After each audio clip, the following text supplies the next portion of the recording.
Hello, I'm the official Carter Lorraine, and welcome back to my channel. I am going to be doing a review, recap, pondering, and propositions for Rise of the Planet of the Apes. As a reaction slash review recap. I've seen it. I just finished watching it, so I'm watching it again right now because it was good. Now this is from 2011, and the reason why I'm watching this movie, I'm going to watch the rest in this series. So from 2011 up to current, which is 2024, there's a movie in the theaters right now. Came out, um, Kingdom of the Planet of the Apes. I think that's the title, and I want to go see it. I've been a fan of the Planet of the Apes, not like a major fan when I was younger, up until, but I don't really, I haven't really watched, I haven't watched any of them um more recently. So anyway, I'm gonna watch this one again, and I'm gonna discuss and tell you what's going on and give you my thoughts or whatever. I am not going to. Well, I may put clips in. We'll see. Future editing me, we'll see. Um, but I'm doing this while I can go to the theater and watch it before it comes out of the theater because I like going to the theater to watch the movie, like the movies that I like to watch. So anyway, I did just watch it. I just finished it like literally a few minutes ago. And it took me 4 times to get through it. And that's because I would come home from work, do what I do, and then get into bed and put the movie on and fall asleep. However, today I was like, I'm going to watch this, and so I'm doing it. I did a watch it during the day. And it's the weekend coming. It's Friday, so I have discoloration right here. I don't think it was my body. I don't know if it was my body soap or oils or something that I was using, but I am working on getting this discoloration taken care of.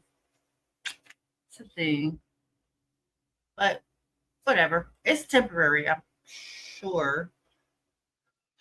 Anyway, this is me, part of the ring, and thank God for the pause button so I can hit play and watch and tell y'all what's going on. Open in the jungle, and there are the chimpanzees going about their everyday business of life. Um, in a group gathering, walking through the jungle in a single file line, whatever. And they're poachers. There are poachers that are present, and they start running towards them with their knives out. Okay, they're poachers running towards them, making noises, and the poachers are black. At least the ones that I've seen so far. Maybe they're different shades of humanity.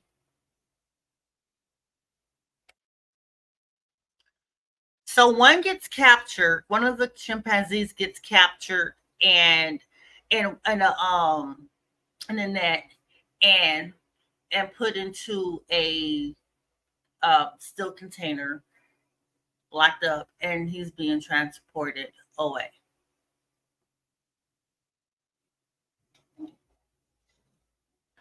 Well, I should have said he or she. It. I'm pretty certain it's actually a female because I've seen the movie. uh, the eyes are amber.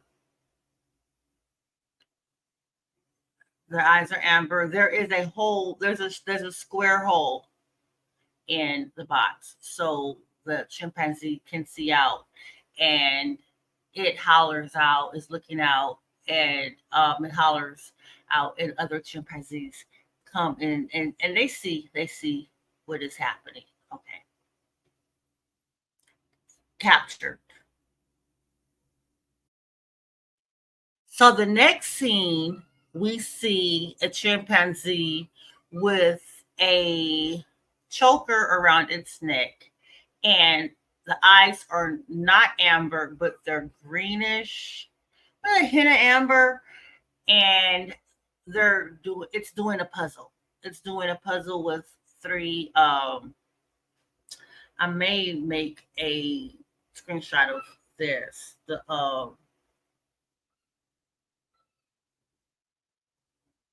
puzzle. It has three pillars, and there are, mm, I want to say pegs, but they're not pegs. They're like circles, disc. They're disc. Oh, Carla, language. There's three. There's discs that's being put on. It's a woman. I know who it is. It's a female. Three discs being put on them, and okay. Anyway, I'm just going to tell you this chimpanzee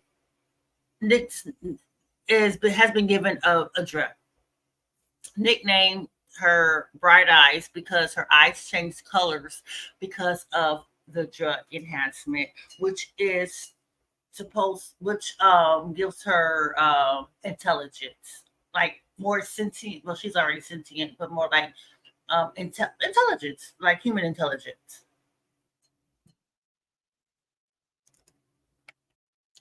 And she's working directly with one of the scientists in a lab, okay? And he has on his scrubs, all that stuff, and he's sitting there with her across the table from her, but like very close. Working with her and watching her do the puzzle.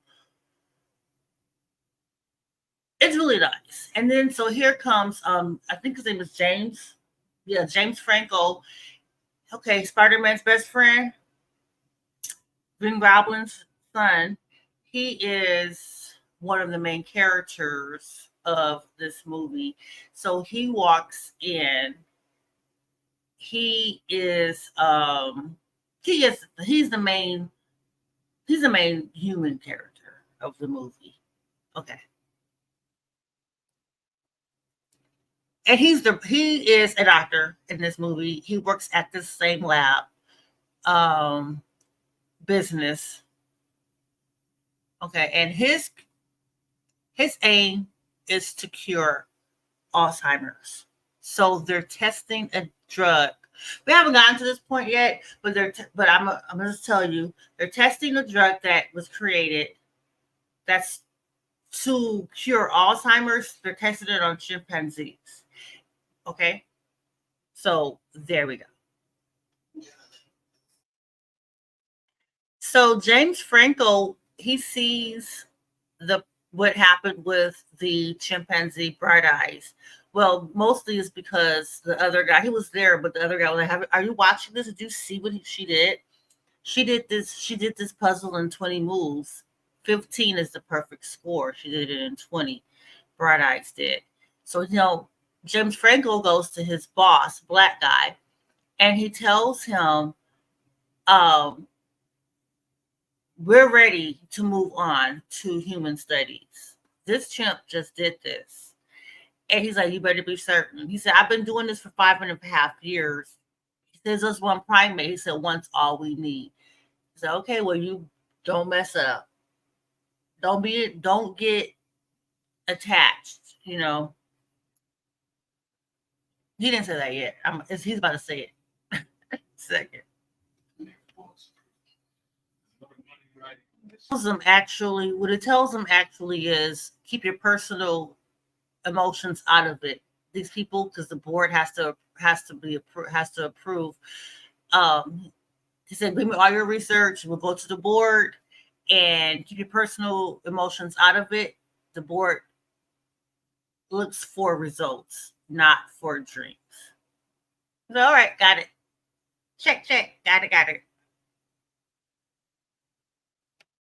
So James Franco is talking to the board and he's telling them, he's showing them a video of Bright Eyes doing the puzzle. It's called the Lucas Peg, the Lucas Tower. I don't like to keep saying peg.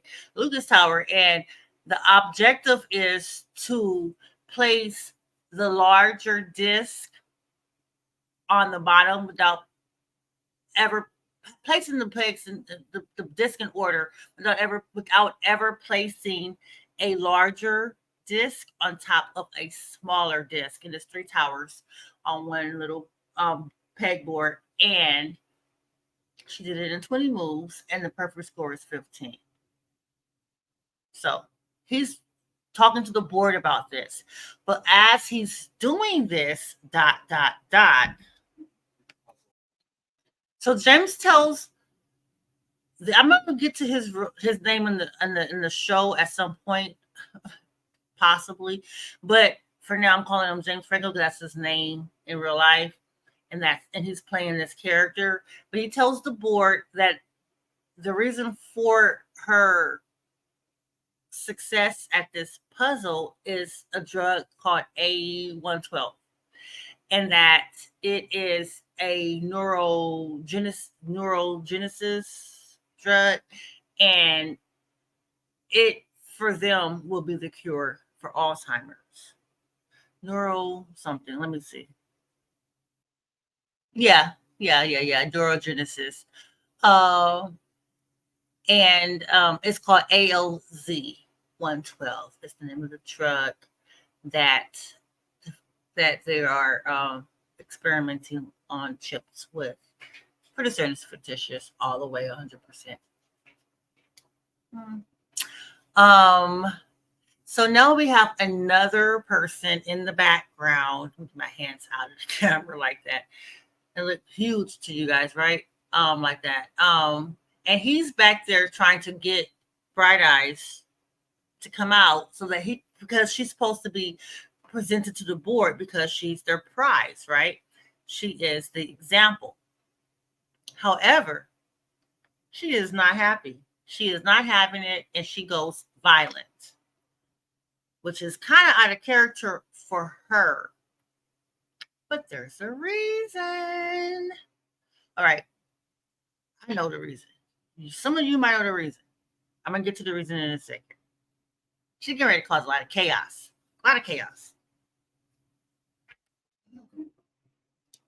So while James is telling the board that they're ready to move on to human trials, the guy who was sitting there with Bright Eyes doing the, I guess you can call him her handler, he was the one sitting with her while she was doing her test, her puzzle. He comes to her, he's like, hey, here's your, he gives her, he puts a drink at her cage station on the level, like, I don't know, like if you're in jail and they have that little tray thing that sticks out of the door that's permanent, where there's a little hallway where you can put food there and then you can get it from the other side. Anyways, like that. I don't know what to call it. Entry tray. And he puts a fizzy drink on there. It's your favorite fizzy drink. Anyway, while he's doing this, James is inside the conference room, the boardroom, telling the board, okay, yeah, we're ready to do human trials, yada, yada, yada. However, there was a catcher there on to the side with a pole with the noose around it to like capture her so that when she reached for it, the handler will open the door and they would get her so they can take her to the boardroom. She attacks them.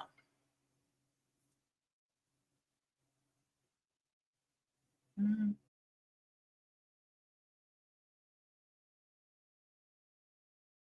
The handler presses the alarm. She goes on a rampage. She goes on a rampage. She does. I haven't gotten to this part yet, but it's all happened so fast. I might as well tell you. She goes into the boardroom, hops on the table, and gets shot and is dead. Okay? They kill her. They kill her. Period. Point blank. Like, dead, dead. Gone. Goodbye.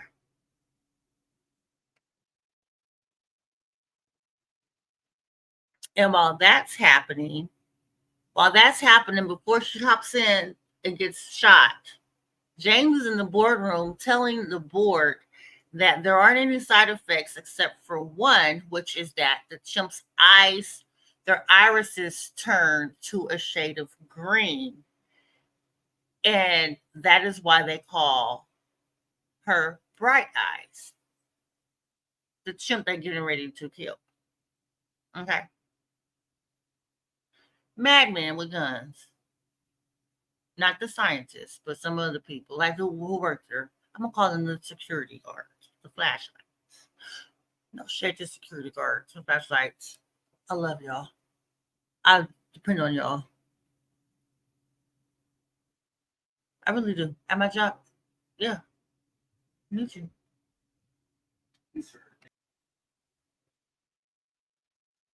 So James is telling the board that the potential is limitless virtually for brain disorders and things like that. And then the black guy who runs the business, probably the owner, um, says, yes, that's why we know that you'll be confident to approve human trials. At that exact moment, Bright Eyes crashes through the glass door, the glass wall, into the boardroom to wreak havoc. That isn't actually her aim. Her aim is not really that, okay? She's afraid, obviously, and they're not handling her correctly. They're not handling the situation correctly. Period, point blank. But okay. Because this is the thing.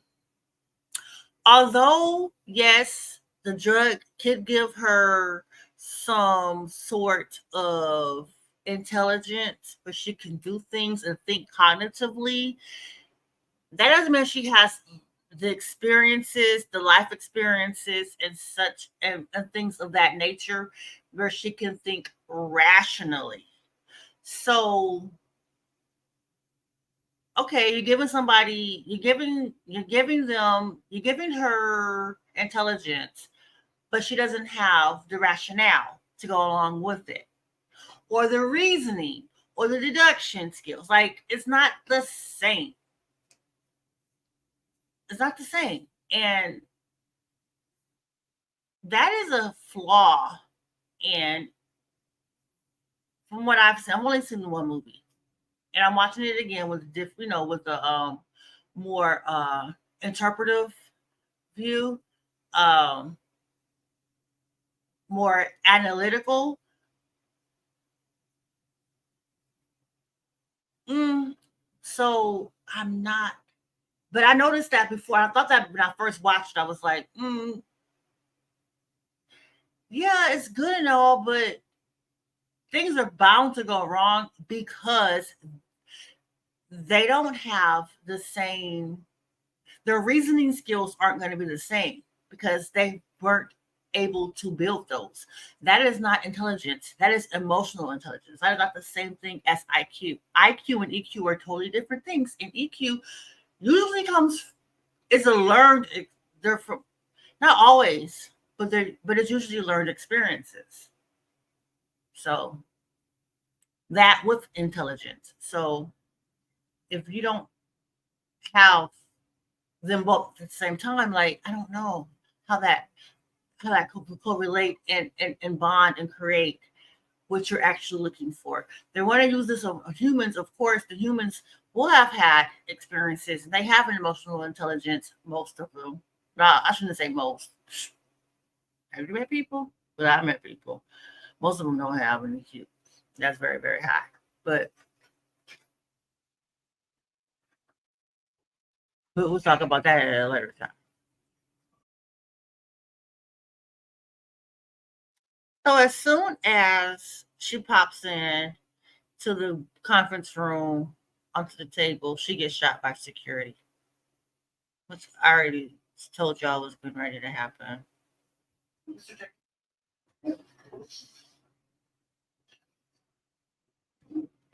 So the um the boss is telling the handler to find the most cost effective way to put the apes down because they're contaminated. He's like, I can't do that. He said, yes, you will. Basically, this is your job. He's like, but the apes, not the apes, the animals, they have attachments. He said, I'm running a business, not a petting zoo. Find the most cost effective way to put them down and do it.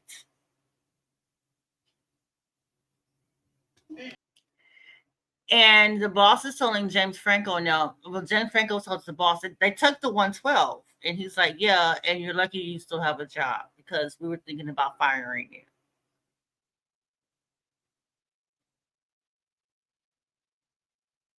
So James tells the black guy, the boss, the owner, he's like, "Well, or the CEO, whatever.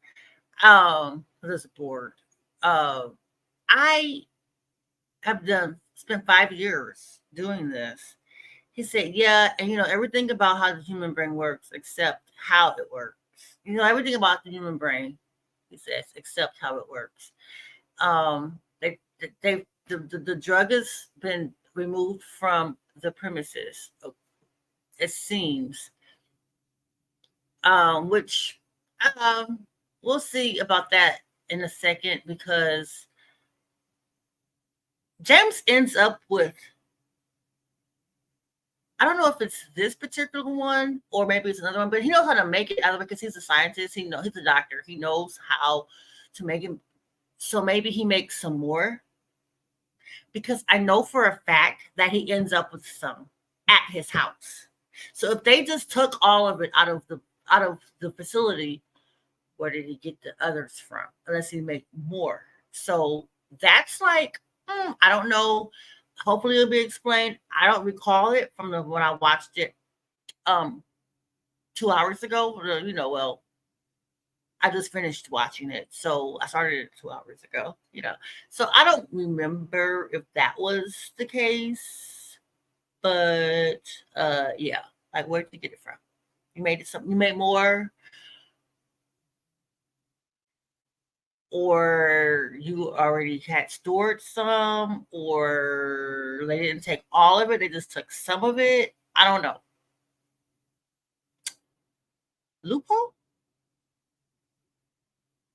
I don't know. We'll see, or maybe we won't. So the black guy, James Franco's boss, tells him, "Do it again. Get there before someone else does." So. I guess that was my answer. He tells him, "Do it again. Get there. Do it correctly. Make certain that it doesn't backfire." He didn't say that, but that's what he was suggesting. That was a jest. Do it again without errors and do it fast before someone else does it. Because, it's his business. He wants to make money. He's not in this just for like, just because he cares about people and Alzheimer's and dementia and stuff like that. I mean, of course, I'm sure he does, but his bottom line is his bottom line, right? Like, it's his business.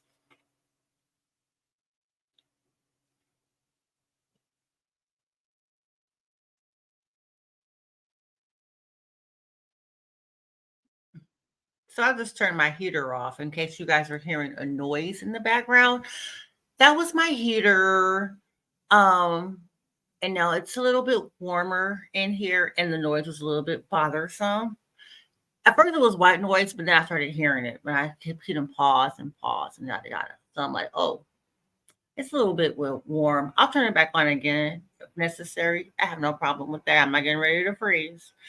Um, so anyway, James Franco goes looking for the handler, and he finds him in Bright Eyes' cage, There was a baby. There's a baby in there.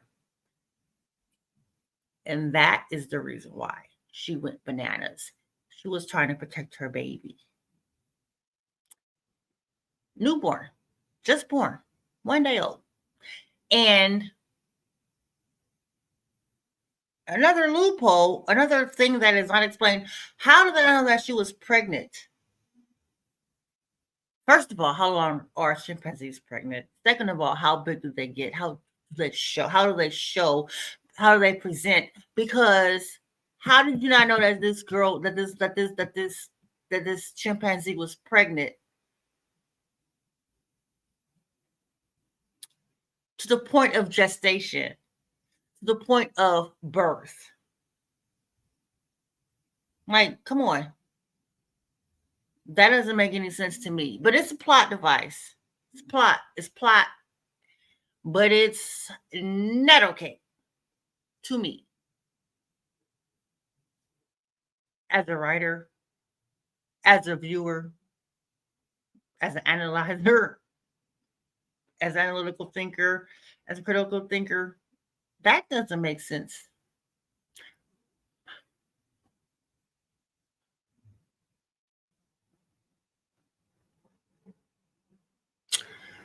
So the handler's name is Franklin. Okay, we got that. The handler's name is Franklin. He hands James the baby. Okay. He said, you want me to take him? You want me to take him home? He was like, well, I can't because my brother-in-law is security. He works for security and he would rat me out in a second. Like, no. He said, I can't take a monkey home. So he's not a monkey, he's an ape. So I was saying chimpanzee. I'm pretty certain it is called Planet of the Apes. Obviously, not other chimpanzees. But I'm pretty certain that they're the same family. I have to look that up because I feel ignorant AF right now because look like chips to me. And yeah, I haven't been in junior high in quite a long time or elementary. And we didn't learn about that shit in high school. Like that's like elementary shit. And no, I'm not smarter than a fifth grader, I guess, because um to me, a primate is a primate is primate is primate. How much hair you have is how much hair you have. You know, everybody looks because we got hair. We're primates. We got hair on our bodies.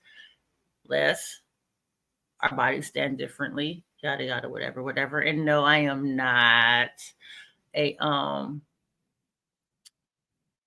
evolutionist. I'm not. But shit, we're animals.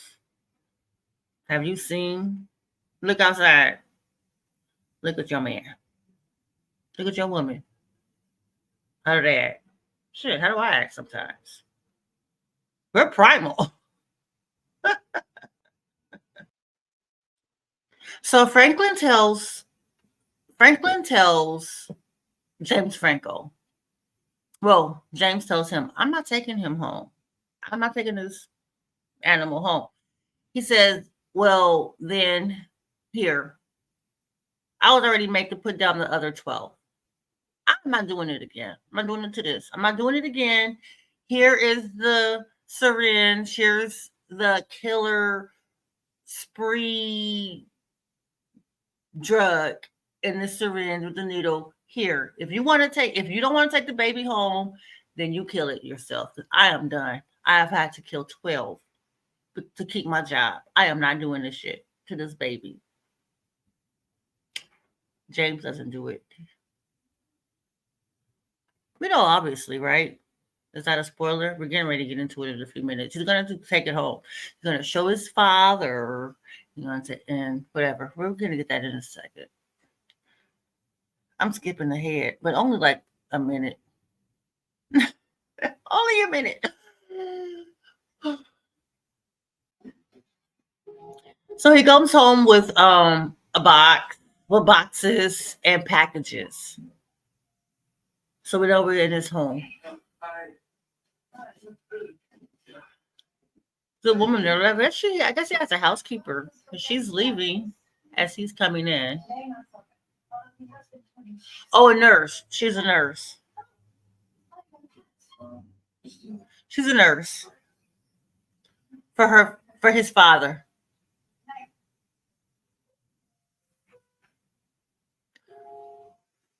And his father is in his area, his room, playing the piano very, very, very, very, very, very, very, very badly, very, very badly.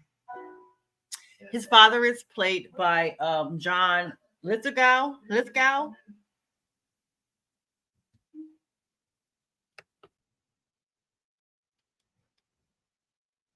His father tells him, "Oh yeah, today's a big day. You have a test, right? You have a big day, a big test. It's your chemistry test, right?" No, Dad, that was in high school because now I'm a whole freaking scientist. I'm a doctor. No. So we know. So now we realize that his father has Alzheimer's, which is why James Franco was so hell bent on getting this human trial taken care of because his father suffers from the disease that he wants to cure very badly.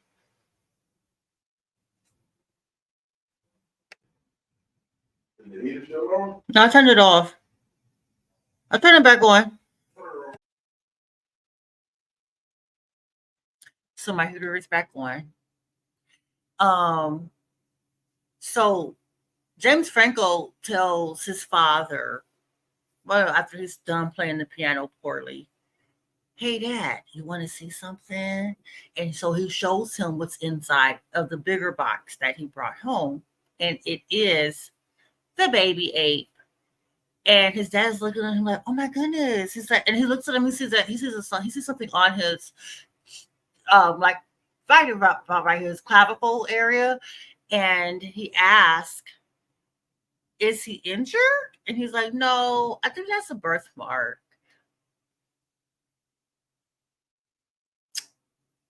He's cute. He's cute. He's cute. Cute. I don't know about y'all, but when I was a little kid, no, I had a cat. Before I had a cat, I had a dog. Before I had a dog, my sister had a bird. And I always wanted a monkey. I wanted a monkey. I wanted a chimp. I always wanted a chimp when I was little. And Jennifer got one. So cute. They're smart. They're smart. They're smarter. He's smarter than the average. You'll see that. But they're smart in general because they're primates. Duh. Just talking about apes are dumb. Hmm. Whatever.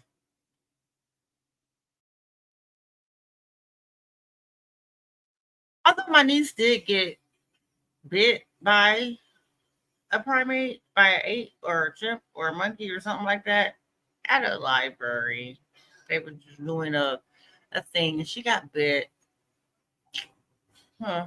So like I was saying, and IQ and EQ not the same thing. They get scared for something, they just go fucking crazy. They don't have EQ. IQ. Same. My opinion.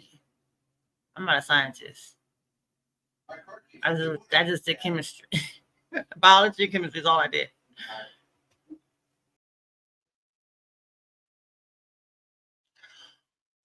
So the next morning, the baby is at the kitchen table and they give him a bottle and he picks it up and drinks it with his hands, with his own hands.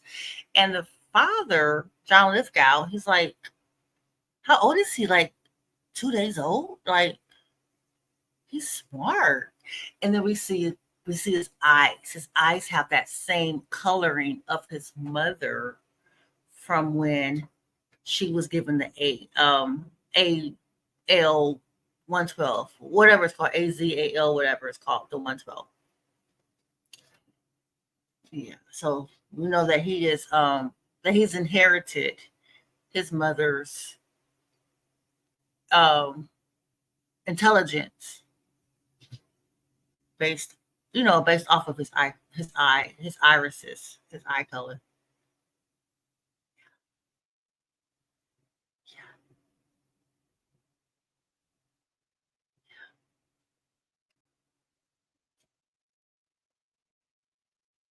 So then we see a montage of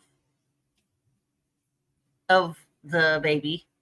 He has been named Caesar, of him growing up and moving around the house as in his ape fashion, and how they have incorporated things for him so that he can, you know, it's a very, you know, how when you have a child, well, not everybody, responsible people when they have children, they put things in place for their children. They child proof and they put things there for them to be able to use and explore and learn and grow. They did that with him.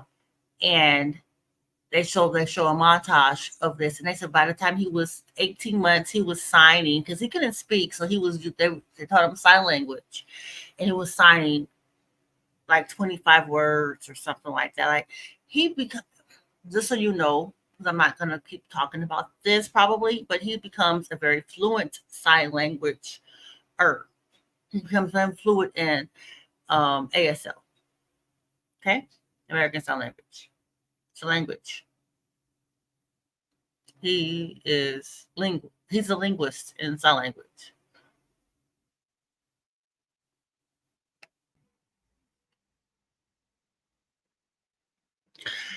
So towards the end of the montage, Caesar goes to the attic and he goes to a window in the attic, and there is a curved curved diamond in the middle of a circle for the window. And I'm gonna put a picture up more than likely to show this. Hopefully, we'll see. And it's at the 15-minute mark if you're watching the movie. Okay, 15 minutes exactly, 00 seconds. So, and he's watching outside. He's watching life happen. He's watching the children play. You know, he's a child. You know, he's watching this, and he's inside all the time. Like he is his life. He was born in captivation, and he was been raised in a house without outsideness. It seems from the montage that's what it looks like. Okay, and by the way that he goes to that window to look out, that's what it seems like. They didn't say it explicitly, but that's what it is giving. That's what it's given to me, at least. If you have other thoughts and ideas, put them in the comments what you think, but that's what I'm thinking. Okay, then they say by age 3 Caesar is exceeding his counterparts, his human counterparts. Like he's smarter than them. He's doing more and smarter than them. No, yeah, he's not. He doesn't have. He has ASL. He doesn't have verbal language that is understandable. And I don't know whether he's even working his vocal cords. But that is, I'm pretty certain he cries and stuff, or he maybe just goes up and taps his dad, whatever. I don't know. James Franco, but or his Grandpa Paul. So I call my that's what I call my dad when it comes to my kids. We call him Grandpa, or I call him Grandpa Paul. I don't know why. Maybe it's because I read Heidi when I was like 11, 10, and Grandpa Paul just stuck in my head, and that's just that's his term of endearment for me. You know, he's my father. I call him Daddy regularly, but every now and again I will say Grandpa Paul. Even though he's not my grandpa. It's sweet.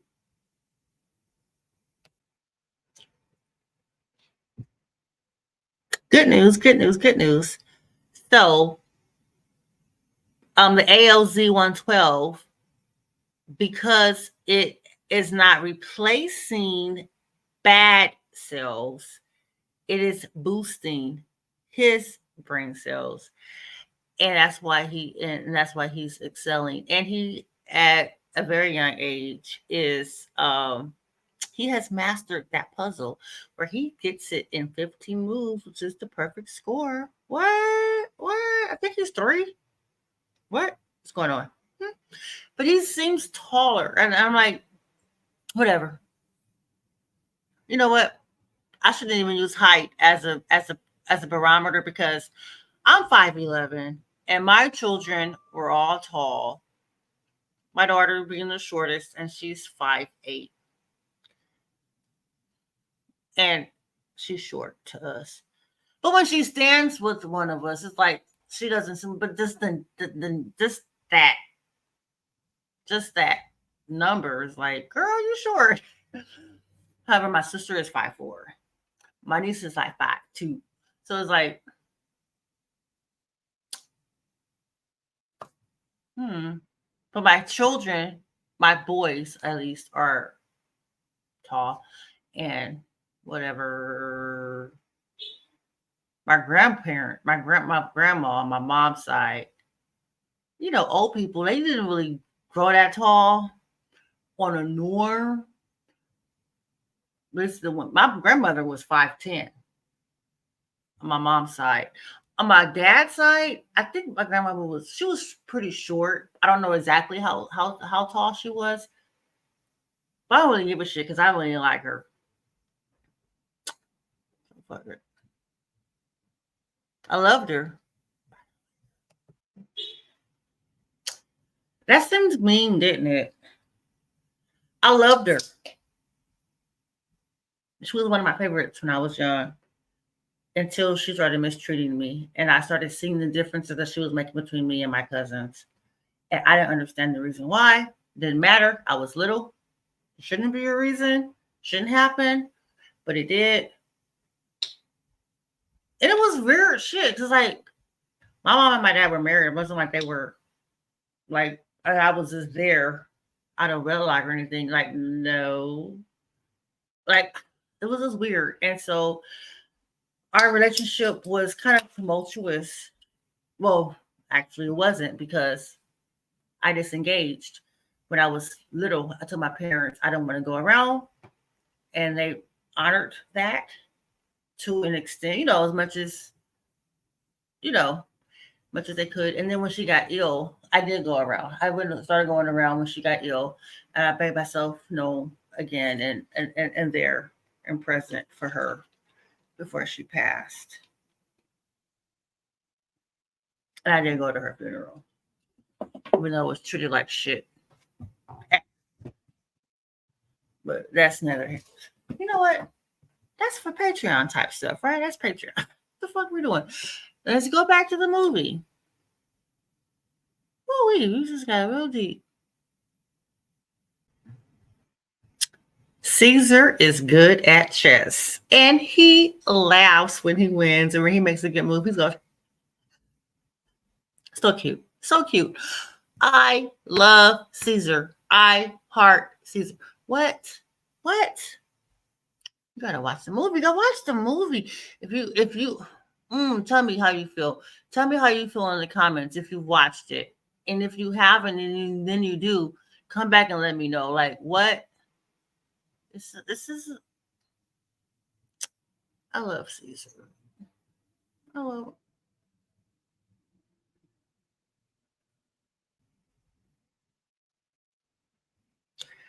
So then, John Lithgow, James Franco's father, Caesar's grandpapa, and his nurse. He goes off on her. He breaks a lamp, and she's like, "I quit. He needs to be in a home. There's no way for him to live. I can't do this anymore." So sad. But there's hope. Wait for it. Wait.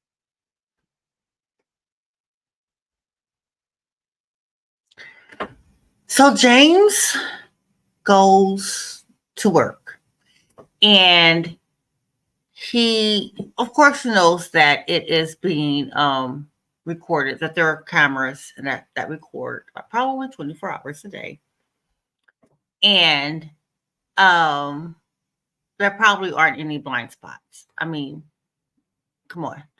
So he goes and stands in front of, anyway, he blocks the camera with his body and he acts like he's doing something, that's part of his actual job. And he pockets some of the ALZ 112. And then he takes it. He takes it. He pockets it and he takes it. Um and then he takes it and he puts it in the refrigerator. He blocks the camera again for that. And I'm not certain if he did that the second part at work or at home, but I'm thinking it was at work because the way he was blocking, but also at home because he didn't put it in the tool. He just put it in a glass jar. Like anybody can look and see what this is. Like, I don't know. Either way, he stole some of the drug that they produced. That makes the apes smart. Okay, so smarter, I should say.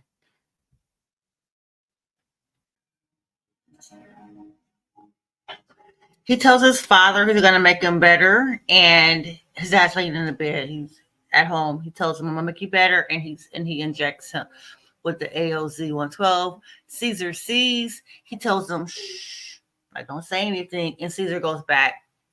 I won't say anything. And then he puts his head back behind the door, like, because he was peeking. He wasn't supposed to be watching. He was peeking. And he saw him. He was like, shh. He was like, yeah, okay, shh.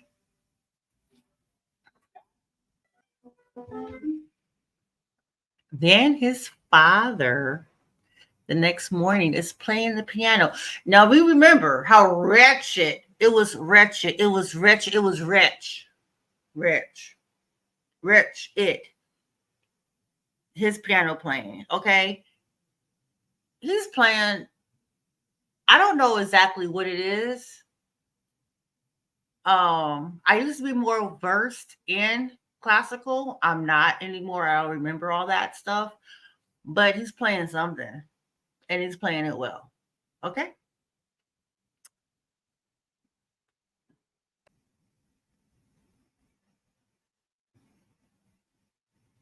So Caesar's upstairs in the attic watching the children play outside. He was going from one end of the attic at one window to the other as the children move around and are playing. He gets called down for breakfast. And before he goes down, he sees that there is a window open and there's no screen on it because, white area. No screen. No screens. At least keep bugs out. I can understand no bars, but no fucking screens. Anyway, that is not the okay thing to me. Anyway, what the fuck want bugs in it? Anyway, movie plot device. He goes outside to play, well, to watch. In the meantime, at the same time, James Franco is downstairs with his father after he just called Caesar down to breakfast. He's downstairs um, with his father, and he's looking in his eyes with the flashlights and stuff. He's like, "Oh my gosh, you're doing well. You're better." And his dad's like, "I'm not doing better. I'm well. Like I'm not sick anymore." And he's like, "Where's Caesar? I want to see Caesar. I want Caesar to see me. I want him to see me like this." But we see a shot of Caesar, and Caesar is outside. He's outside without supervision on swinging around on the electric wires to from his house to probably where the children are. And this is what I was talking about when I'm talking about intelligence and emotional intelligence, because this child, this babe, this chimp, this ape, Caesar, he has been sheltered his entire life. And yes, he is very smart. He is smart. But that does not mean that he has the social skills. He wasn't integrated. Of course. I mean, I'm not saying that James Franco was wrong for not integrating him, because who was he supposed to integrate him with? Like, we haven't seen him with any sisters or, you know, nieces and nephews for him to have as cousins or anything like that. Like, for him to have learned how to navigate with children, that should be easy. Or how to have, or how the world works and how discriminatory it can be. He doesn't understand. He doesn't know these things, and there really is. I can't think of any real way where he could have, other than him taking him to the zoo and stuff. But then he would be like, oh, "That's my peeps. Like, that's me." Like, we'll see that later as well. But it's um it's just a hard situation when you have someone who is so intelligent but yet stagnated in their growth in other areas where the two really need to be combined. It's just a hard thing to navigate. And I'm glad this is a movie and not real life, because my goodness. No, I did homeschool my children. I homeschooled all four of my children for a very long time, and I put them in school, in regular school, later on in their academic careers.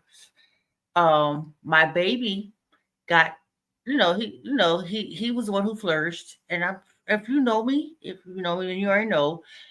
If you don't, if you're new to me, then you don't. And he went to UNLV. He got accepted into he got accepted into every college that he applied to.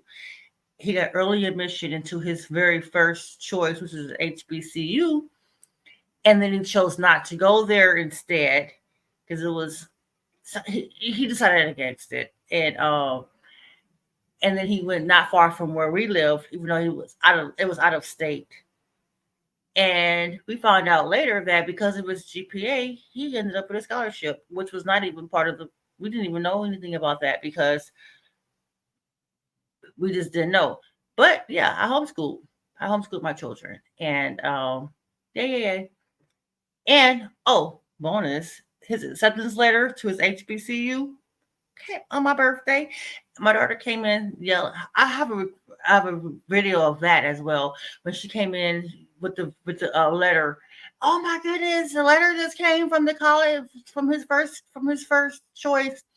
And so he opened it and read it with me present, and my daughter was recording, and it was his acceptance. It was so wonderful, so wonderful. Anyway, EQ and IQ are not the same thing. And even though, yes, I did homeschool my children, I did give them social. I mentioned that they had their social, and I don't know how that will work with with a being that is not human, because people are not going to accept that as easily. Like, hey, here's my child. It's an ape. Play with him. Like, thank God this is fiction, but either way, it's the movie, and the the consequences of it, like the things that happen, it kind of writes itself in a way, because it's like, unless you're going to be just totally all fake, because this is fake, obviously, and forego like social norms, which would be more unbelievable, because we have to have some believability to it for us, as far as the humans go, and how the humans act and react to this abnormal norm thing that's happening, right? So this social construct that's happening, that's abnormal, even though it is a science fiction. Okay, that's that. Let me go back to watching. I'm gonna pause to go back to watching and come back in a second. Wait a second. Nasty business. So Caesar goes outside. Um, James Franco and John Lithgow, Daddy and Grandpapa, they go looking for him because, of course, John Lithgow just asked, "Where's Caesar? Let's find him. Let's go get him. I want him to see me like this." He's not in the house. I can't find him. So they go outside. He's outside. He's at the neighbor's house right next door where the kids are playing. And the kids got scared. The dad got scared. The dad grabs a bat and he's like swinging at him. And James Franco comes. It's like, "Hey, stop! Like, don't do that." And John Lithgow was like, "He's not dangerous." And he's like, "Don't let it happen again." He's like, "It won't." Like, the fuck? You swing like and I mean, in all reality, that is a scary thing. That would be scary, except for the fact that he was just there. He wasn't doing anything. But like, imagine real life, real life. You're just going about your business in your yard, in your habitat, doing whatever you're doing, and some animal that is has the propensity based off of what you know about that breed has a propensity to be violent or to be aggressive, invades your space. It's in your. I shouldn't say invades. It's in your space. You're gonna be a little afraid. Um, and you might get it back. No, where I work, um, this is not my home, but where I work, I have to encounter periodically animals that I don't really want to encounter. I don't want them around me. But they have to like I can't um ban them depending depending. I can't ban them. And but I'm not getting ready to wrap a bat. I will go in my office and close my door and be like, well, take the animal upstairs. Like I don't want it near me, but I can't say it can't be here. Depending on what it is. If it's a service animal and stuff like that, like you have to allow them.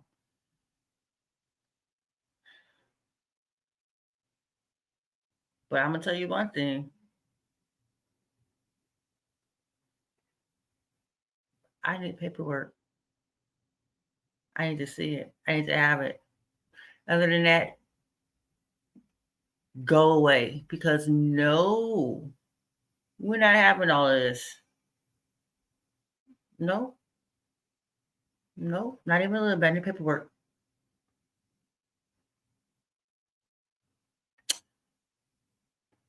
I don't mind being the bad person sometimes. Keeps everyone safe. But no, I'm not getting ready to grab a bat and start doing stuff like that. So that, but I understand he was pushing his kids, and I'm not trying to say what was wrong was right. But I'm gonna say this: old dude's an asshole. He's an ass. I know that because I've seen the rest of the movie, and y'all haven't gotten to that point yet. If you're just getting my review, recap, ponderings, and propositions, and I have seen the movie yet. So, neighbor dude, he's an asshole. Just so you know. And I have got spoilers on the whole series, but I haven't seen any of them other than this movie. And even the spoilers that I got from this movie were not even accurate. And I watched a 7-hour video about these things on YouTube. It was like, and then I watched them like, that is not what that was, sir. But it got me to want to watch them. Because when I was, like I said, when I was a child, I watched the original ones, you know, and I always liked them. My best. I was never been. I've never been like a brat, a dozens player or a bagger. That's what we call it back then, bagging. They call it the dozens. They call it bagging. I don't know what else they call it because I'm older. Whatever. When you talk about somebody and you playing that game, when you talk when somebody says something to you that's offensive, you just something back that's offensive, yada yada yada. Kind of like your mamas, only it ain't your mama. But it could be your mama. It could be. It could have been like your mama is so fat she get on the scale and it says to be continued and stuff like that. I used to use Planet of the Ape type references to hurt ugly mother feelings, and I learned very quickly because I cried that wasn't. I wanted the feelings to be hurt. I wasn't picking on me because I wasn't one that played that game. So you come up to me and you start saying this type of stuff, and I'm like, you crazy? I don't play this game, but I'm smarter than you, and I can eat you with this. Like what? And so I would say something that actually hurt their feelings, like hurt them because it's truth in it, as opposed to them saying something that's just like fucked up to me. And I call them Planet of the Ape type shit, and like I would go where no man has gone before, and it would make them little boys cry. Why are you fucking with me though? But whatever. Like I didn't know anything. I'm just sitting over here in my minding my business, reading my books, getting my A's, and taking these tests, and doing what I'm doing. Leave me alone. Leave me alone.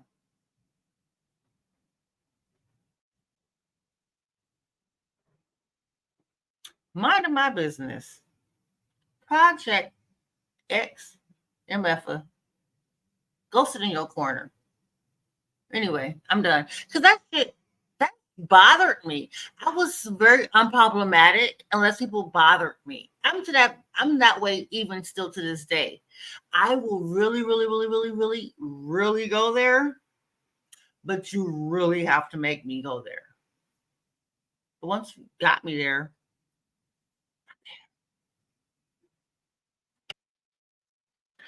so they take him home and they're sitting on the porch, probably the back porch. Looks like it's the back steps leading up to the back porch.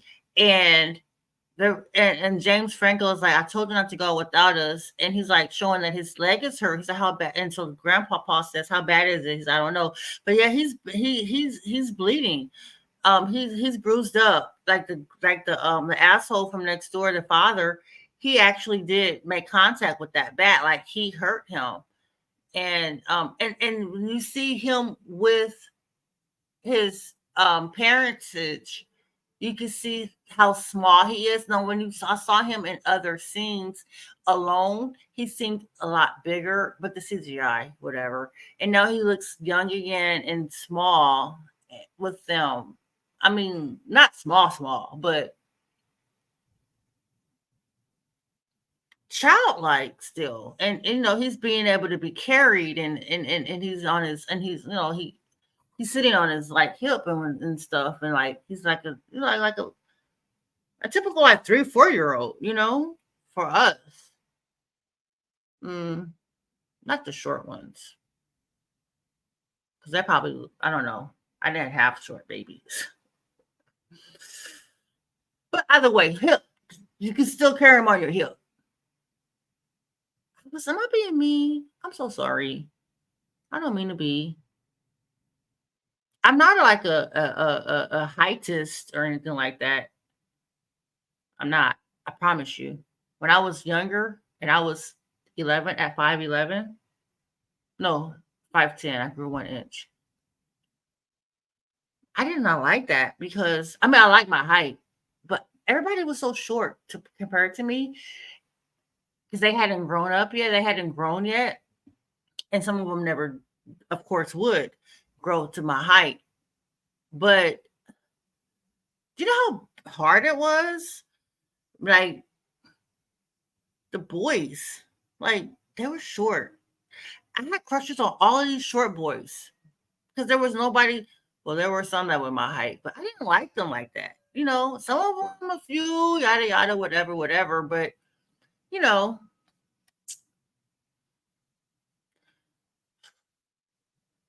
and then my mom had to teach me and tell me not to like lean down to talk to people because I was so tall. She was like, "Just stand up to your stature. Don't come down to theirs." She wanted to make certain that I have a good posture and that I was proud. That I stayed proud of myself and that I looked it that I didn't start taking on the posture of someone who looked like they were ashamed, even though I wasn't, but just leaning down to listen and hear. It's like no no no no no no. Make them come up. Don't go down. It's good shit. Anyway,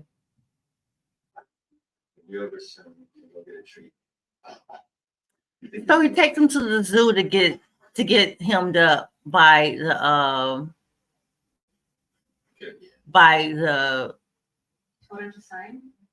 shit the employee in the ape area. And so Caesar tells James he wants them to date.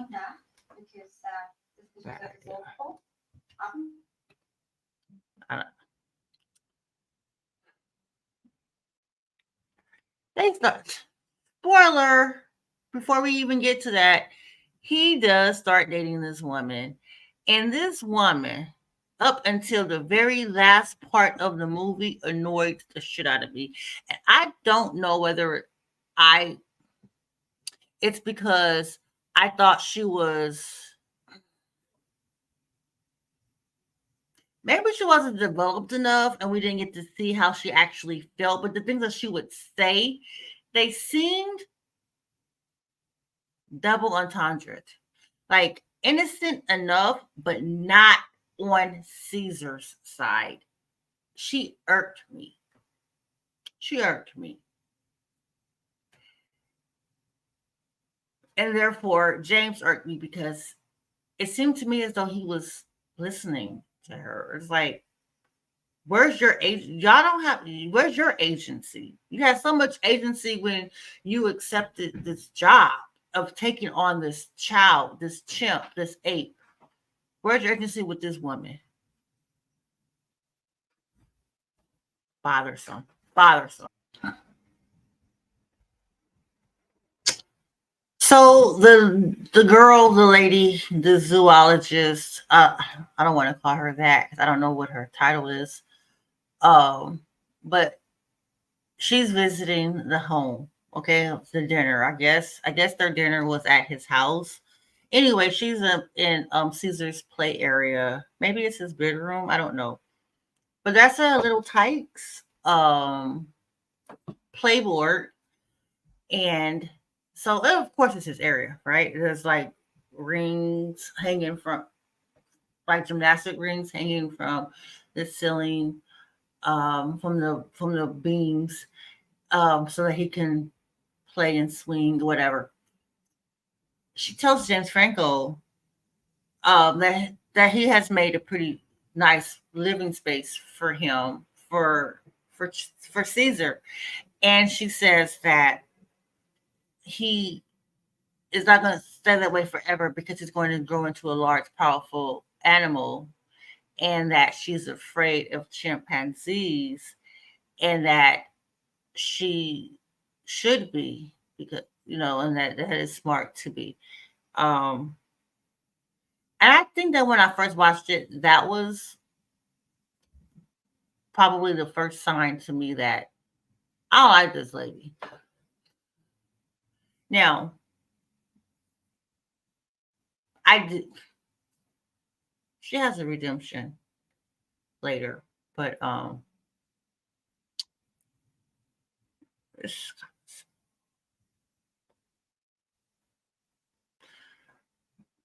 but that's we'll get to that later. Yeah, I never really cared for her, and I think this is the beginning of it with that statement of he's going to he's not always he's good now, but he won't always be this way. Before she that statement, before she even got to the point of that she's afraid,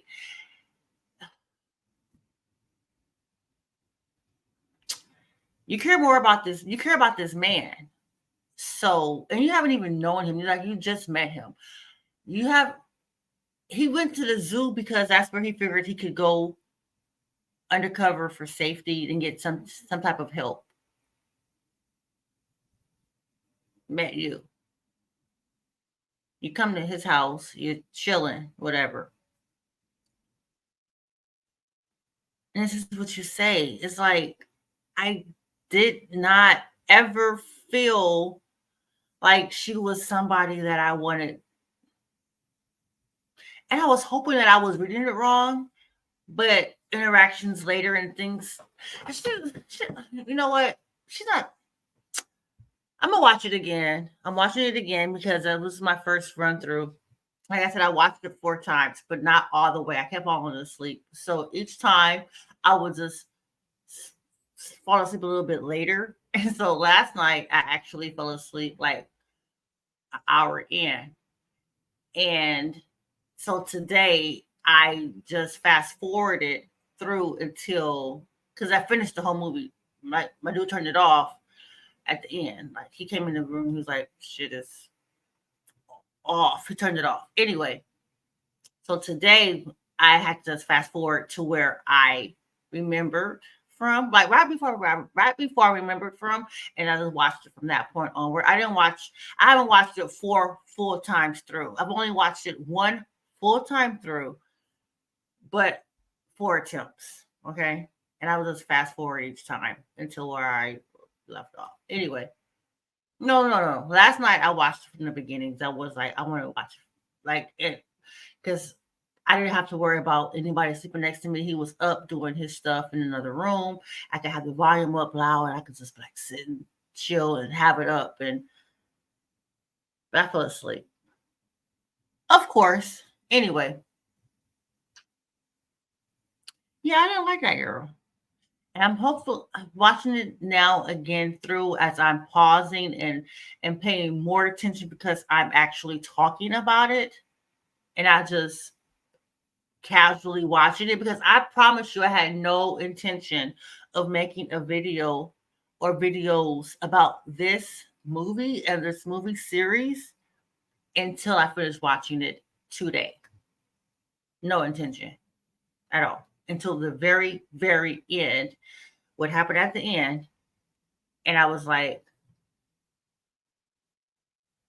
I have thoughts. So,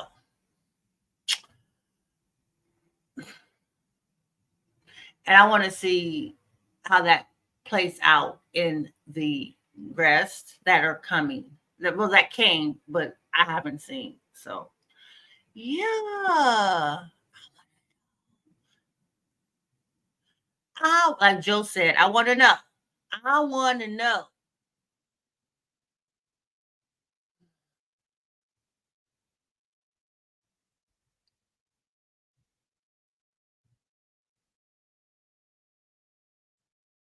That's my daughter does.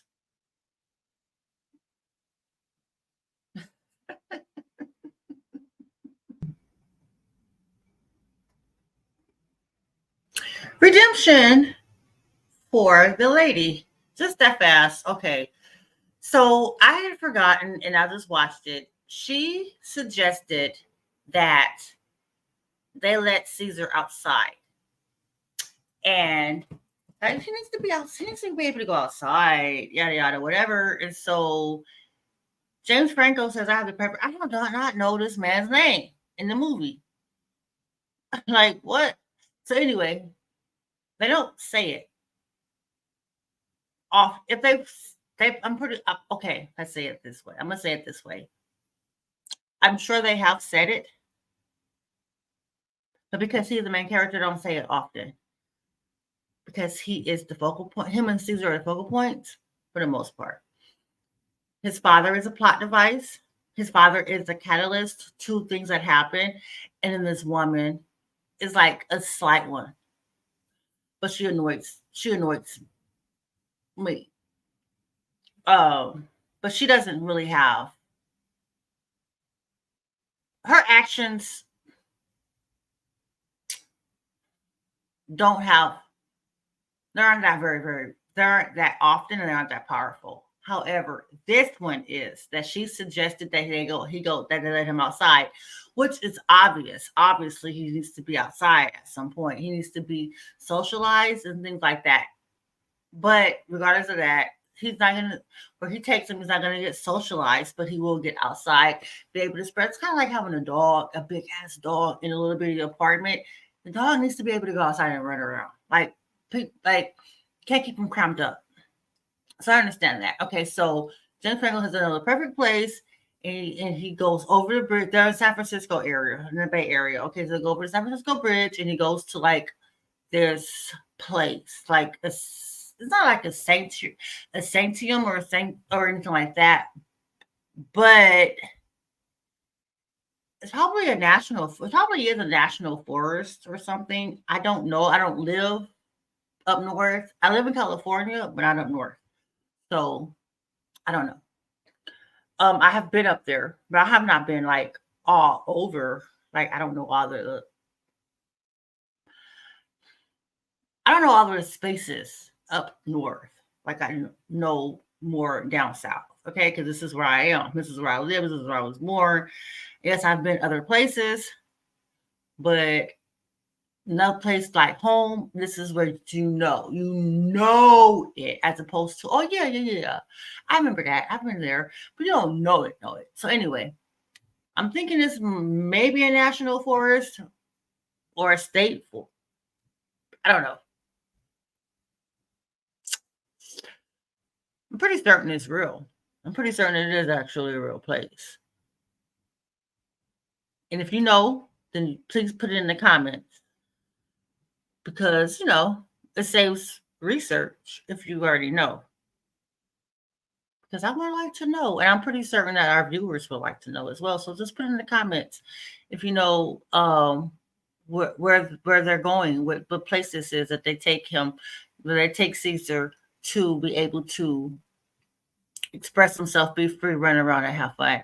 Now, what James does is he takes a collar and he puts him a collar on him, and he was like, and with the leash, and he's like, so the collar, of course, and then there's the hook where you put the leash on.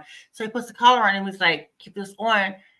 If you, I won't know. I won't be able to find you again if you don't have this. Like, I won't. It's crazy. I'm gonna know my kid if I see my kid.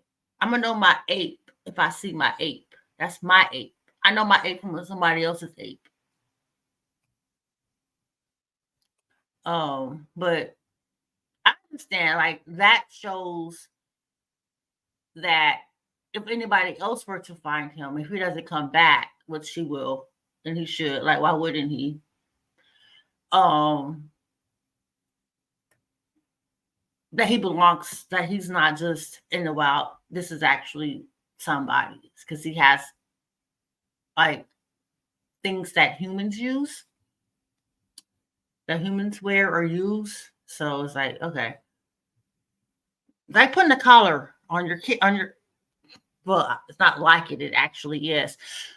Let me just stop. Let me just go back. It's not like I'm rambling and just saying shit that don't even make no fucking. I mean, it makes sense, but it's like, why am I saying this? Y'all understand what I'm talking about? I'm repeating myself and saying stuff that don't need to be said.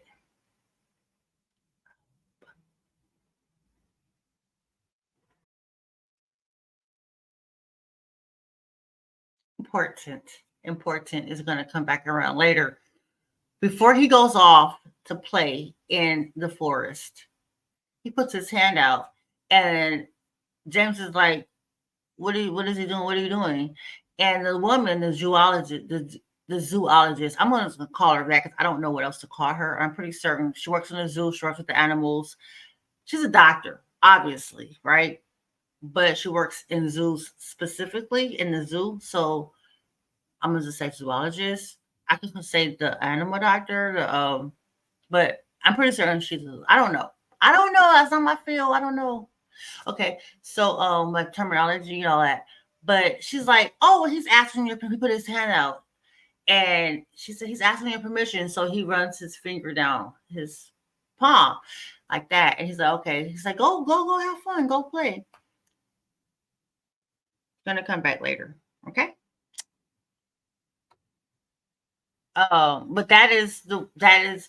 It seems because that wasn't taught to him by James nor Grandpa Paul. So it seems as though that's more like instinctual. Is more like his instincts as as a chimp, like that's a something. But yeah, I watched this before, and I watched it earlier, and I was like, they did that before, like that. Yeah, I didn't realize. Like it's just I saw it like later, and but like yesterday or the day before, this is when I saw this part of the movie, and I didn't realize that they had already done that. I was like, oh, that that is that's the connection. It happened twice in the movie. One when he was young, and then once again when he was older. And I don't remember who would have who that was with, whether it was with him and James or whether it was with him and another ape. But oh my, I'm gonna just tell you this. I'm gonna just tell you this, and I'm gonna just leave it at this as I keep going. And I'm gonna try to stop doing so many interjections in between me telling you what's going on with my thoughts and stuff. But like I said, this is ponderings and propositions. It's a reaction, review, and recap. So it's all of the things, okay? All of the things. I don't want it to be like crazy, crazy long because I have a lot of movies to get through, and I want to watch them. I'm excited, okay? And then not only the movies, but I have other things that I want to do. Okay, I've been away for a while. I have catch up to do, and I have things to do, things to do, things to do.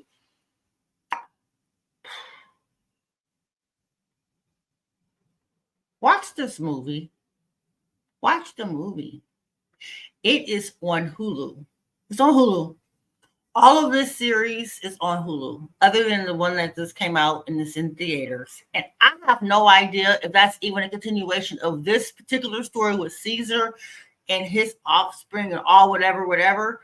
But it could be a whole new restart, reboot of whatever. I have no idea because I have not seen it. But I would know one thing. I was not getting ready to go into that movie theater, and I have seen these just in case. Mm-mm. Nope. Wasn't gonna be me. Not gonna be me. I'm going this weekend. I'm going with my son. One of my sons and I are going to go to the theater this weekend, and we're going to go watch the movie that's out. Came out a couple weeks ago, and we haven't seen it yet. And the reason why is because I haven't seen these. And then I was like, my son will go. So anyway, he's his task. So what he has decided for his task for this weekend is to sit up and watch all these movies as well. So he's watching all these movies as well as I'm watching them, and I'm actually doing videos on them. And then we're gonna go. This is a long weekend for us. It's Memorial Day weekend. We have extra days, so well an extra day. I actually had an extra on top of it because I took off today because I didn't feel that well when I got up this morning, and I always forget to call and make my appointments when I'm at work, like doctors, dentists, all that stuff. I always forget, and so it's like you can't do it when you get off work because they're closed. So since I didn't feel well and I was not going to go in, I was not going to go in because I did not feel. I felt like crap this morning. So when I finally did get up, the first thing I did was make all my appointments before I started my day, and I had to go to the store and get bread and stuff, whatever, uh, stuff. But yeah, there's that. A little bit, just a little bit of life stuff up in there in the mix. All right, let's go back to the movie. My bad, my bad, my bad, my bad. I'm going back. I'm going back. I know I deviate. I know I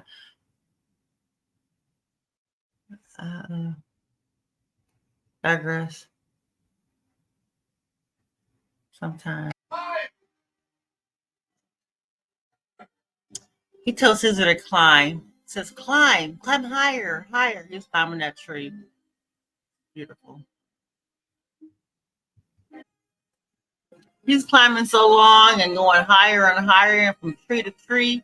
He went from sunny to rainy and thundering to sunny again to cloudy to sunny with clouds. And they go often because now he's big and they're there again and he's picnicking with the girl and he's looking down. He's wearing clothes now and he comes down.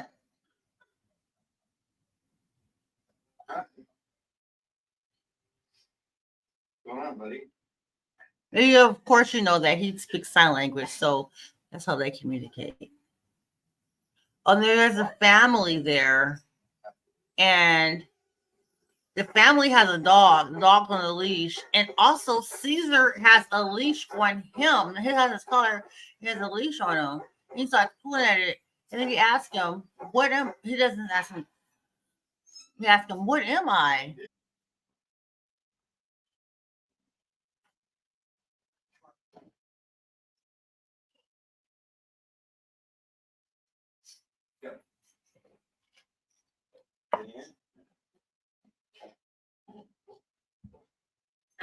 He asks him, "Am I a pet?" He's like, "No, you're not a pet." So what am I?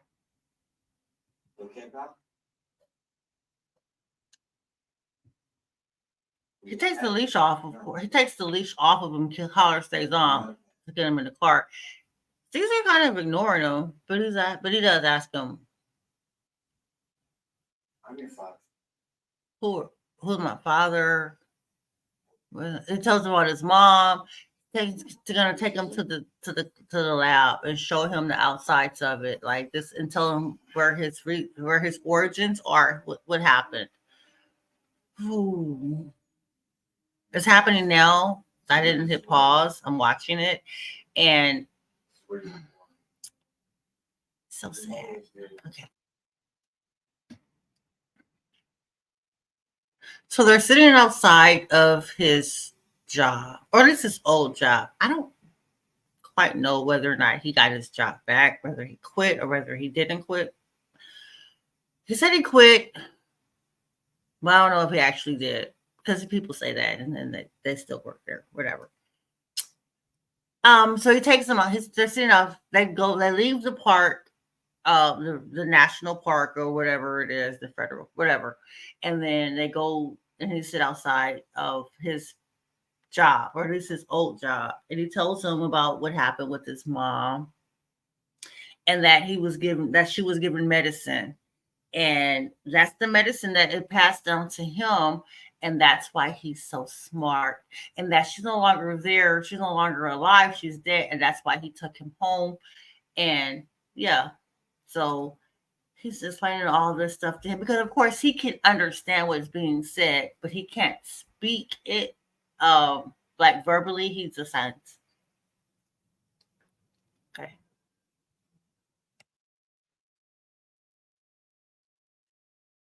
And just so I'm not being like a total like be um the girl, okay, so let me say this. Charles is grandpapa's name, and he says I've been giving Charles the medicine. That's why Charles is good.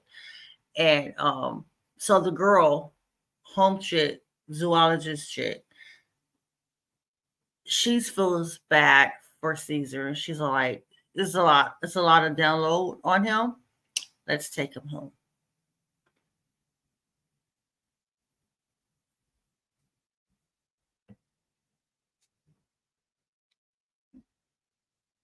Does she live with him? Do they live together? Did they move in? Are they like full blown together? Together? I mean, I know that they're a couple. It's obvious they're a couple. But did she leave her place to go live with him? Like, do they live together?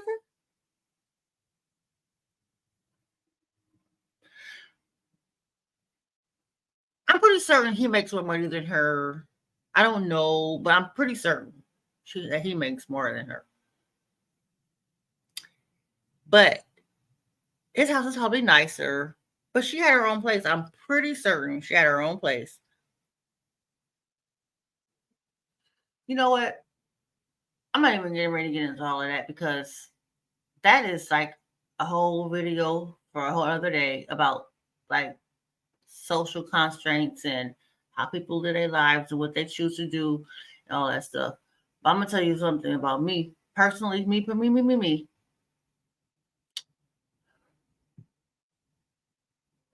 I've never, ever lived with a man in their place. Other than my daddy,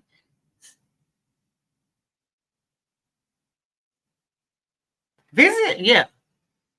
Live? No. At one point, I did go stay with the guy to help him with his children because of the child care issue, yada yada, whatever. I homeschooled my kids. It wasn't a big deal. We uprooted. It wasn't that big of a deal.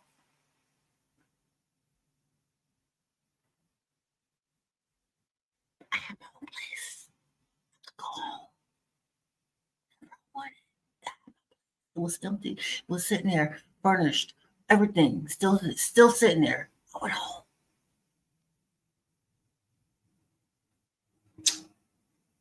I don't know. I guess that's just me. I'm just like I don't. I'm just not gonna give up my agency. Period. That's just me. And I haven't had bad experiences. Obviously, like I said, I never did it, so I don't have bad experiences as far as that. Nor do I know people like in my real life who have or who do have bad experiences about that, like that have shared that with me. But that's just something that I just don't feel comfortable putting my all my eggs and beans in to somebody other than myself. I just don't do. I just don't feel comfortable doing that. No, no, thank you. No, no, sir, no, ma'am. No, sir, no, ma'am. We never saw a bad. Gets his life again. Okay, so when I get back to the house, home chick asked him like, "Tell me everything." She said, tell me what's going on." So he tells her, "Yeah, this is what happened with."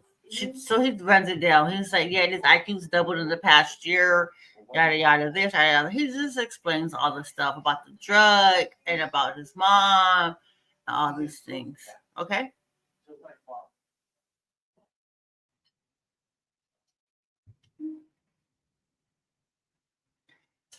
so they're eating. Excuse me. They're eating at the table, kitchen table. Caesar's not eating. And so James tells him, Caesar's father, Papa, not Grandpapa Charles, but Papa, James Franco, tells Caesar, eat your food, excuse me, eat your food. He pushes it away. So Grandpapa is trying to eat his breakfast and he has eggs, whatever, and they're over easy. Actually, yeah, over like probably sunny side up for what it looks like to me. But it doesn't matter what the eggs look like. It has a yolk, okay? And and that's raw. But he's using his fork like backwards. So Caesar takes his fork from him and he flips it around for him. It's like he helps him with it. Like, grandpa, here, let me help you. It's so sweet. It's so sweet. Have I told you already? I love Caesar. I love him. I love him. I love him. I love him.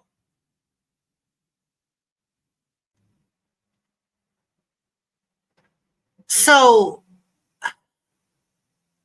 because of the incident at the table, at the kitchen table, at the dining room table with Caesar and Charles, James Franco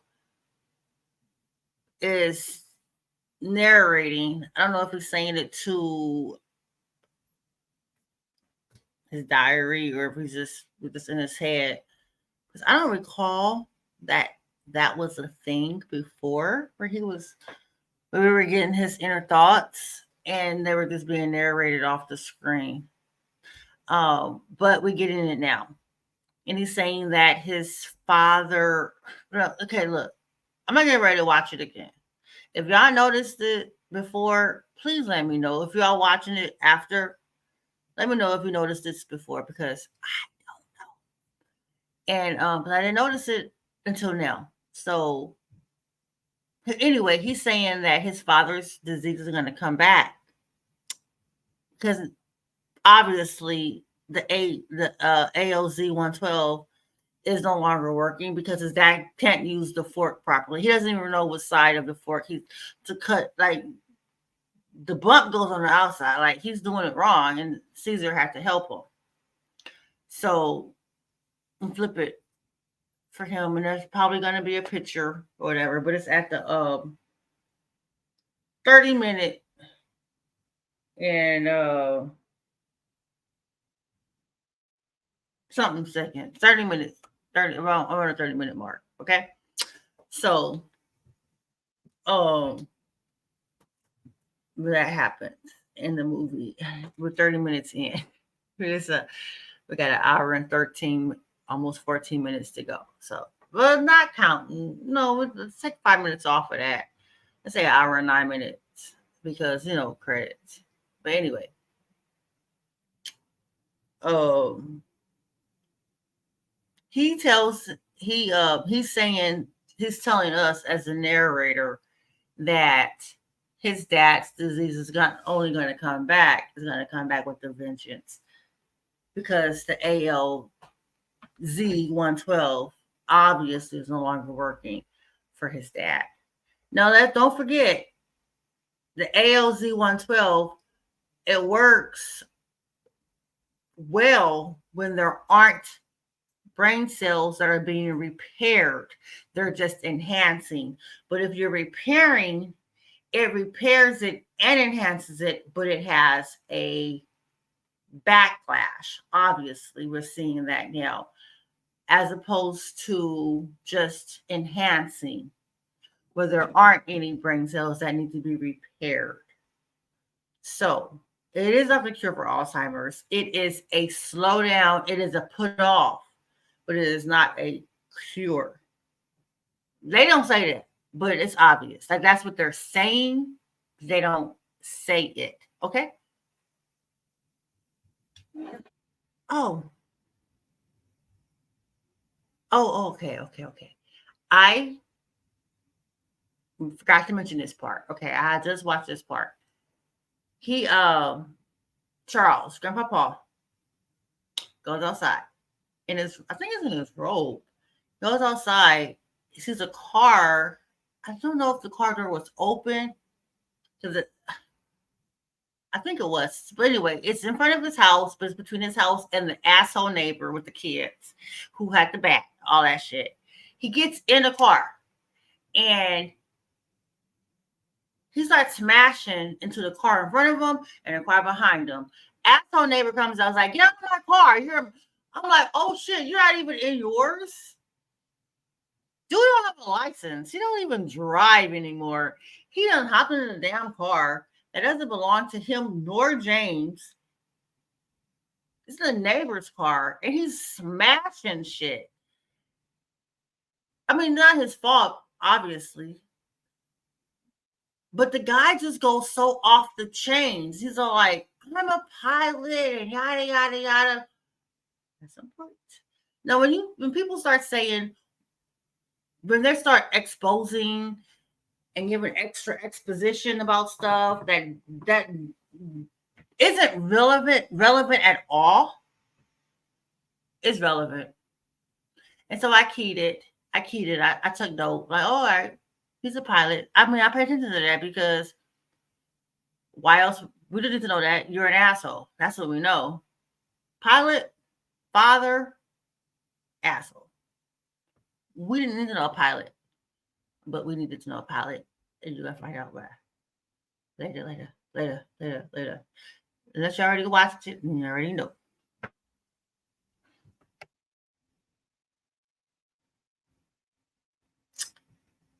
So, with all of that going on, um, with Charles in the car and the bumping back and forth, playing bumper cars for people's cars that aren't his, and insurance that isn't his, and a license which he doesn't have, Caesar sees it. Caesar sees asshole neighbor pilot man next door hollering and yelling and acting a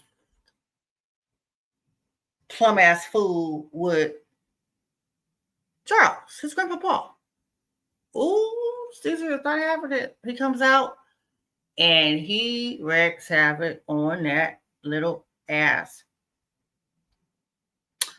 And that. And his children come out, like people see, okay? And Charles is the one, Grandpa Paul is the one that says, Caesar, stop. He bit, I think he picked up his hand and bit his finger. Like, dude, what do you do? Like, Caesar's social constraints. Like, yeah, you get angry and you don't know your strengths, and yeah, you can hit him. He's a kid. He doesn't have social interactions and stuff like that. So I could understand that. I'm not saying that I accept it, but that's okay. It's not okay. But I can. You bit him. You just picked up his finger, picked up his hand and bit his finger. There's one finger, not the whole hand. Just one finger. Like what? What the fuck is going on? What the fuck is this?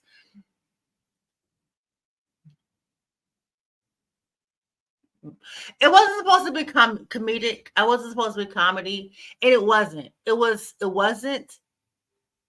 But I have a weird sense of humor, and that shit was funny. Like, why? Why does one like? I really need to watch it again to see if that actually is what I saw because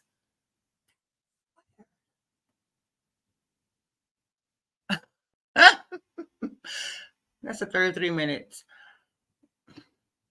This is gonna take me forever.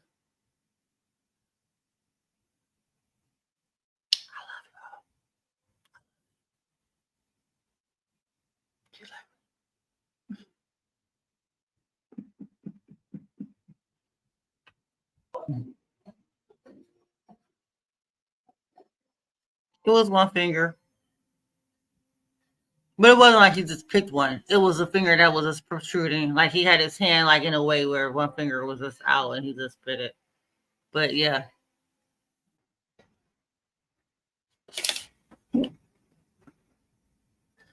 So animal control gets called, obviously, right? Because it's a chimp attacking a man. Yada yada. Whatever. I have the hiccups, excuse me. So he gets taken to the facility, and James Franco and the girlfriend, the zoologist, is there, and so she talks Caesar down off of being like scared as much excuse hiccups scared as much. So let's just see what it's like inside. So they take them inside, and there's like it's like a beautiful atrium, outdoorsy area, all this stuff. So this is what James sees, as sees, this is what Caesar sees, and then they they leave. Caesar stays inside. Soon after that, that was all a facade for James and the zoologist lady. That is not going to be his living environment. He's going to be put downstairs in a cage. They're getting ready to trick him to come down into this cage that opens up from the top, where he falls down into a cage and closes up, and now he's confined in that area. And there's a whole lot of different primates, not humans, all in that all that's like but that's what their storage is. Like that's all it is. It's like they call it a prison later. Um, but it's for the ape, gorilla, orangutan family. Um, I didn't see any monkeys, but I did see apes, orangutans, and gorillas throughout the movie. Later, at this from this point onward, like from this point onward, that's what I see. Um, I didn't see any like just regular monkeys that hanging from their tail and stuff like that. Uh, they get referred to as monkeys, but they but which is derogatory to them as well. Like I say as well because I'm black. Like I know that that's something that people like to say about us. You know, but I personally have never been called a monkey to my face. I don't know whether I have been called one, but never to my face. And I think that that is probably because a number of reasons. For one, I am not a dark complected person, and for two, I will fucking fight you. Like, what are we doing? I'm gonna slap you in the throat. Like, we're not playing this game. So there's those. And I've always been that way. When I was when I was a child. When I first when I was a child when I first got bullied in the very beginning in elementary, like early. Actually, it was kindergarten. It wasn't even a child. It was a teacher who thought she was.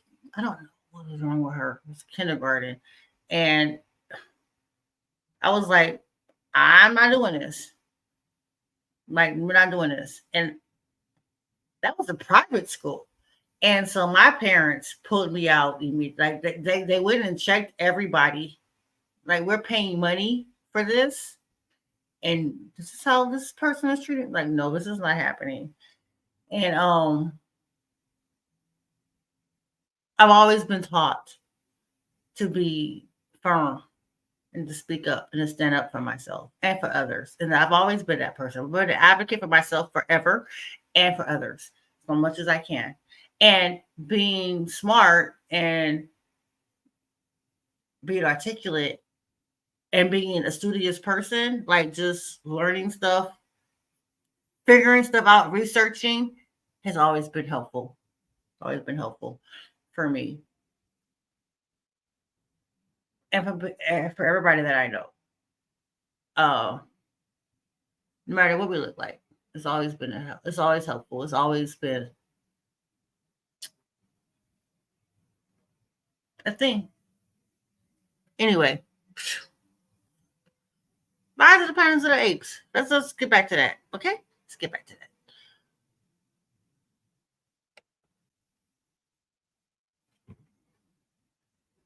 I forgot to mention. I'm gonna really stop trying to like talk about like other stuff, but and I might edit this stuff out, but I really doubt it because I want you to know me. I want you to know me and know how I think and know who I am. So I might not edit it out, and I might leave it in for Patreon and edit it out for YouTube. I don't know, but Caesar is there, and Caesar is in clothes. Okay, Caesar wears clothes. He has on a sweater, and he has on jean pants. Okay, so he's clothed.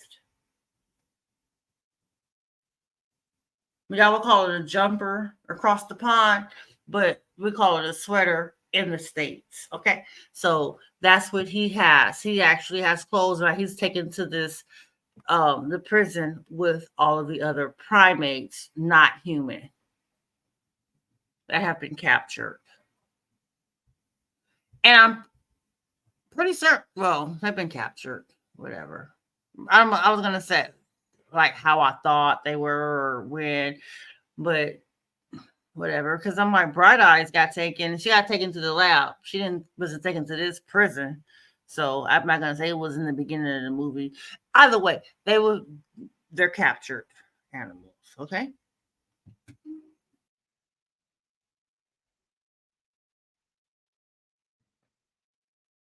This is where things get heavy from this point on. Um, I mean the whole movie, kind of. But so I'm gonna call him the warden of the primate, not human prison. He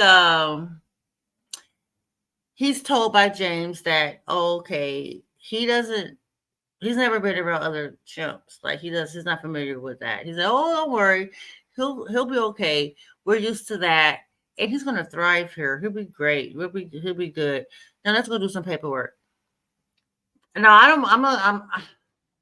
And there was this one. Oh, there was this one worker who's on the inside looking out of the window and watching this, and he sees that he's in his clothes and whatever. And I don't know his name, but he's an asshole. Okay, he's an asshole of the fullest. He is. Well, you'll see more of that later, and I don't want to go like crazy, crazy, crazy deep and all of that stuff, but I probably will because in all reality, what else am I doing here, right? I'm doing a video of a movie, and we're only 35 minutes into it, and there's an hour and 9 minutes left to go. Well, I'm gonna say an hour and 4 minutes left to go because I'm figuring 5 minutes for credits. Okay, so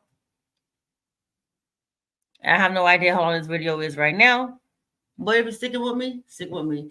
Don't forget to hit the thumbs up. Don't forget to hit it. Subscribe. The notifications.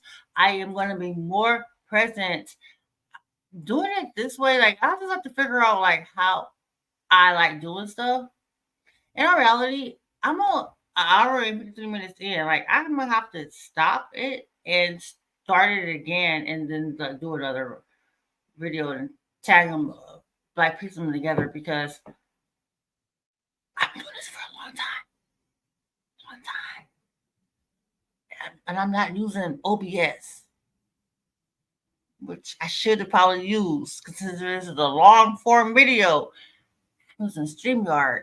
Ooh, I can't record too much on StreamYard at one time. Whew. So, um, yeah, I got like 6 minutes and 12 seconds. So, let me see. Let me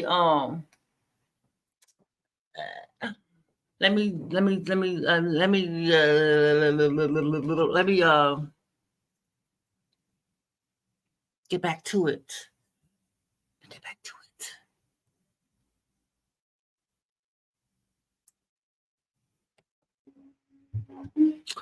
It's so horrible. So horrible.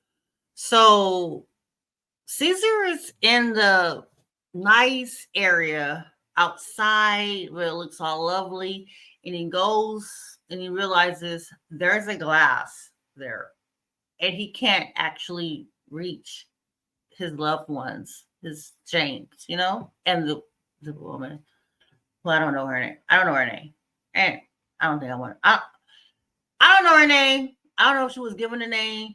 If she was given a name, it may be in the credits and it wasn't said. I don't know. Maybe they say it once or twice. I didn't hear her name. Anyway, zoologist lady. She annoys me. But I'm trying to get over that, okay? So anyway, he goes to him and there's a glass parts. It's glass. Like he can't reach him. And he's like, okay, so we're gonna go home. He signs, we're going home. He said, no, we're not gonna go home. You're gonna stay here for now. I'll be back. And then the warden tells him, well, you know what? You'll miss him more than he misses you. And it's best you let him just have time to get acquainted and get used to it. Give him a couple of weeks. Let's give him 2 weeks before you come back to visit. And I don't know for a fact how long he waits to come back to visit. I'm pretty certain it's more than 2 weeks. I do know that he does take time to do other things on the other end to try to get him back out of to get him released from that prison, the primate, not human prison. Um, but I don't know how long. I don't know what the time span is. They don't deal you with time span. If they did, I wasn't paying attention. I didn't see it.